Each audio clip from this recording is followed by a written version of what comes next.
एक बार फिर से आपका सभी का स्वागत है आपके अपने YouTube channel book hive educators पर। और आज का जो टॉपिक है रेशियो, यहाँ से हम एक बहुत ही मज़ेदार क्वेश्चन लेने जा रहे हैं। अगर आप इस वीडियो को लास्ट तक देखते हैं तो इस टाइप के प्रॉब्लम में आपको कोई इश्यू नहीं आने वाली है। Okay, so let's begin. देखिए, रेशियो में एक बहुत ही इंपॉर्टेंट टाइप का क्वेश्चन है जो हर साल एसएससी पूछ रहा है, बहुत ही फ्रीक्वेंटली हर एग्जाम में आ रहा है, चाहे वो सीपीओ है, सीएचएसएल है। तो मैं आपको उस कॉन्सेप्ट को क्वेश्चन से रिलेट करके यहाँ समझाने की कोशिश कर रहा हूँ। तो मैं डायरेक्ट क्वेश्चन ही ले रहा हूँ यहाँ पर, साथ साथ मैं आपको कॉन्सेप्ट में कनेक्ट कर दूंगा। देखिए, जैसे अगर क्वेश्चन है कि if a divided by b plus C is equal to 1/3 and b divided by a plus C is equal to 1/4, तो आपसे पूछ लिया गया कि a ratio b ratio c का वैल्यू बताओ। अब इस तरह का क्वेश्चन आपको टाइम स्पीड डिस्टेंस में भी मिलेगा, टाइम एंड वर्क में भी मिलेगा, वर्क एंड वेजेस में भी मिल सकता है। तो ये जो कॉन्सेप्ट है वो वेरियस चैप्टर्स, वेरियस टॉपिक्स में आपके लिए इंपॉर्टेंट है।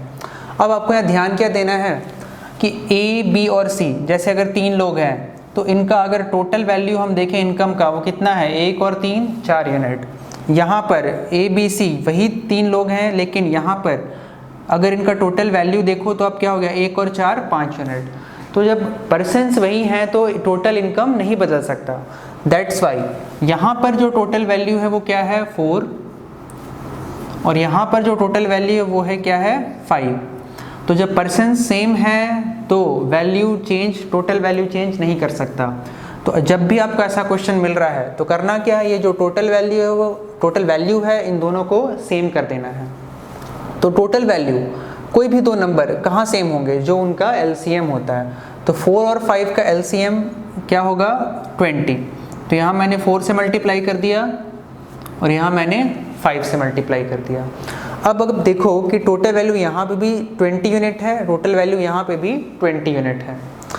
तो अगर आपने टोटल में मल्टीप्लाई कर दिया यहाँ 5 से, तो इंडिविजुअल में भी, न्यूमरेटर और डिनोमिनेटर में भी 5 से मल्टीप्लाई करना होगा।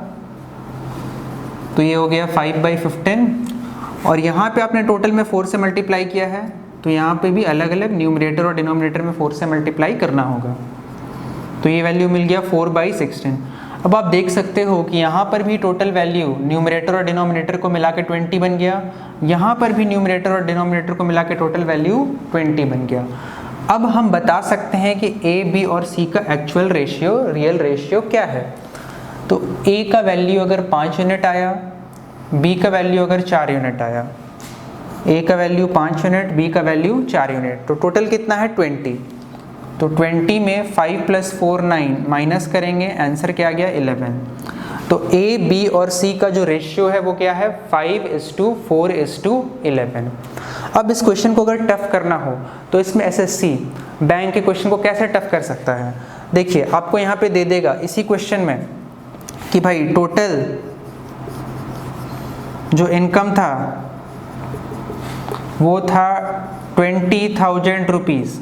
ये अगर क्वेश्चन को डिटेल करना है, बढ़ाना है तो टोटल इनकम अगर 20,000 है तो तब मैं आपसे पूछ लेता कि हाँ बताइए सी का इनकम क्या है, सी का इनकम क्या है। तो बहुत सिंपल है, ये 20 यूनिट अगर 20,000 के बराबर है, अगर ये 20 यूनिट 20,000 के बराबर है तो 1 यूनिट क्या आ जाएगा आपके पास, 1,000। और 1 यूनिट अगर 1,000 आ गया तो 11 यूनिट सी का इनकम है, 11 यूनिट सी का इनकम है। तो 11 × 1000, आंसर क्या आ जाएगा, 11,000। क्लियर है सभी को। एक बार ध्यान से देखिए, इसको स्क्रीनशॉट ले लीजिए, और this is a must to do question for ratio and proportion. ऐसा क्वेश्चन आपको ज़रूर मिलेगा, 100% मिलेगा, तो आपको करना होगा ऐसे क्वेश्चंस को। चलिए अब एक और ऐसा ही क्वेश्चन लेते हैं, प्रैक्टिस हो जाएगा आपका। तो देखिए, ऐसे क्वेश्चंस को हमें नेग्लेक्ट नहीं करना है, जल्दी से जल्दी इसको कनेक्ट करना है।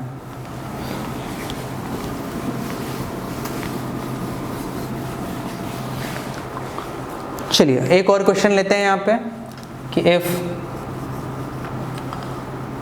a divided by b plus C is equal to 2/3 and c divided by a plus B is equal to 1/3।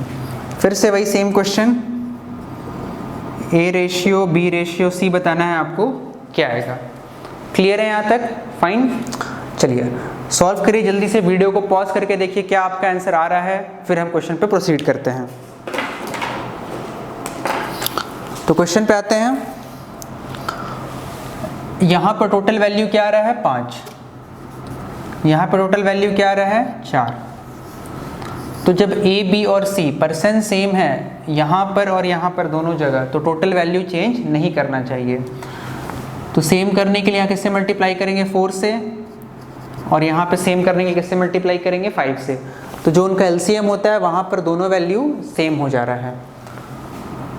तो अगर टोटल में 4 से मल्टीप्लाई किया है फर्स्ट वाले फॉर्म में, तो यहाँ न्यूमरेटर डिनोमिनेटर दोनों में भी 4 से मल्टीप्लाई होगा। तो ये आ गया 8/12।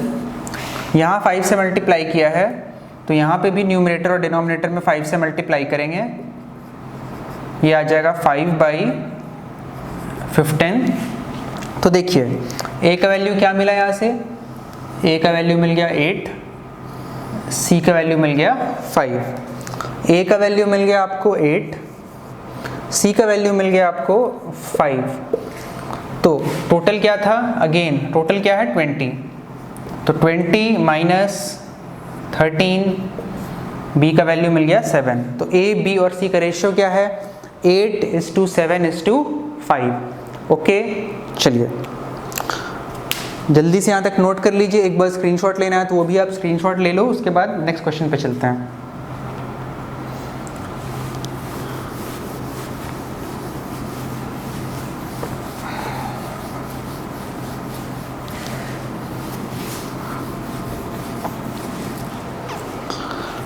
ओके तो देखिए ये क्वेश्चन कि if 2a is equal to 5b is equal to 7c, तो आपसे पूछा गया find a ratio b ratio c बताओ। अगेन 10 सेकेंड्स का क्वेश्चन है, 10 क्या 5 सेकंड का सवाल है, आपको ध्यान देना है यहाँ पे कैसे करना है इसको। देखो भाई मैं आपको एक बार डिटेल बता दे रहा हूँ कि कॉन्सेप्ट भी सीख जाओ साथ साथ में। इक्वल टू k है यहाँ पे, मैंने क्या बोला 2a बराबर 5b बराबर 7c बराबर k है। तो देखो मैं यहाँ पे a का वैल्यू, b का वैल्यू और c का वैल्यू, तीनों का वैल्यू लिख दे रहा हूँ। अगर 2a बराबर k है, इसका मतलब a का वैल्यू क्या आ गया k/2, 5b बराबर k है तो b का वैल्यू क्या आ गया k/5, और 7c बराबर k है तो c का वैल्यू क्या आ गया k/7। अब रेशियो में कॉन्सेप्ट होता है कि भाई जो भी डिनोमिनेटर में नंबर है उनका एलसीएम ले लो और उससे मल्टीप्लाई कर दो सभी फ्रैक्शन में, तो फ्रैक्शन से बाहर आ जाओगे। तो देखो k तो तीनों में कॉमन है, कट गया। 2, 5 और 7 का अगर आप एलसीएम ले लोगे, तीनों क्या है प्राइम नंबर्स हैं, तो 5 2 10, 10 × 7 70। तो 70 से तीनों ही फ्रैक्शन में मल्टीप्लाई कर दिया हमने। तो 2 से डिवाइड करेंगे यहाँ पे, ये आ गया 35। 5 से डिवाइड करेंगे यहाँ पे, ये आ गया आपके पास 14। ओके, और 7 से डिवाइड करेंगे, ये आ गया आपके पास 10। तो answer is 35:14:10। I hope it's clear to everyone. जब भी ऐसे क्वेश्चंस मिलेंगे आपको डायरेक्ट ये प्रोसेस यूज़ करना है। अब जो इसके पीछे शॉर्टकट है उस पर समझो। करना क्या है, आपको कुछ लेट नहीं करना है, कुछ इतना डिटेल नहीं करना है, सीधे आपको कोफिशिएंट का एलसीएम बताना है सबसे पहले। तो 2, 5 और 7 का एलसीएम क्या आ गया 70। अब आंसर आ गया आपका। जो एलसीएम आया उसको बस इस नंबर से डिवाइड करते चले जाओ, आंसर मिल जाएगा, रेशियो मिल जाएगा। या फिर आप ऐसे भी सोच सकते हो, क्योंकि मेरे को पूरा इसको 70 बनाना है, इसको भी 70, इसको भी 70 बनाना है, क्योंकि तीनों बराबर हैं। तो इस वैल्यू को 70 बनाना है तो किससे मल्टीप्लाई करोगे 2 को 35 से, यहाँ मल्टीप्लाई करना होगा 14 से, 14 5 होता है, और यहाँ 10 से। देखिए डायरेक्ट आंसर आ गया 35:14:10। कोई डिटेल प्रोसेस नहीं है, डायरेक्ट आपको इस प्रोसेस का यूज़ करना है। चलिए एक और क्वेश्चन मैं लेता हूँ, बिल्कुल ऐसा ही।